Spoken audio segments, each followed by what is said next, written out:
আজ সন্ধেবেলা ভাবলাম কোথায় একটু ঘুরতে যাব, তোমাদের জন্য নতুন ব্লগ তৈরি করব, তা নয় ছুটতে হলো হসপিটাল। কি হয়েছিল নিজেরাই দেখে নাও তোমরা।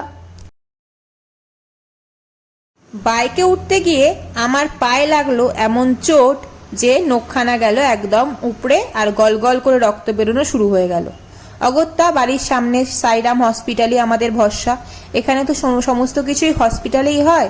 আর এই যে উনি আমাকে, নার্স ম্যাডাম, উনি আমাকে শুইয়ে দেখুন কীরকম সুন্দরভাবে ড্রেসিং করে দিচ্ছেন। এখানে সমস্ত কিছু শুইয়ে ড্রেসিং করে এখানে। তবে চোটটা খুবই লেগেছিল আর রক্তটাও ভালোই বেরিয়েছিল, তাই জন্য দেখুন আমি কাঁদছি সে সময়, মানে এতটা কষ্ট হচ্ছে আমার। একেই তো এখন কোনো বেশি ব্লগ দিতে পারি না, সময়ও পাই না, আর শ্যুট করাও হয় না, তার উপরে আবার যাও বা ব্লগ বানাতে গেলাম, খেয়ে গেলাম পায়ে চোট। মনটা ওই জন্যই খারাপ লাগছিল।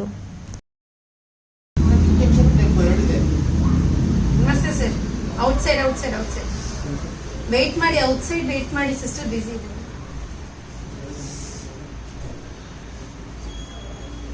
How you feel?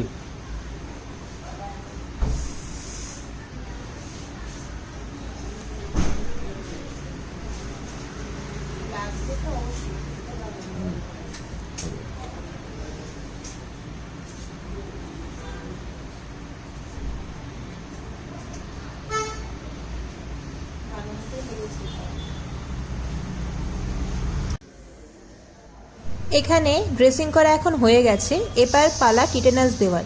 তো এখানে ইঞ্জেকশন দেওয়ার সময় যেহেতু কোমরে দেওয়া হয়, তাই ওনারা পর্দা টর্দা সব টেনে নেন। হয়ে গেছে আমাদের ইঞ্জেকশন দেওয়া, এবার আমরা যাব বাড়ি।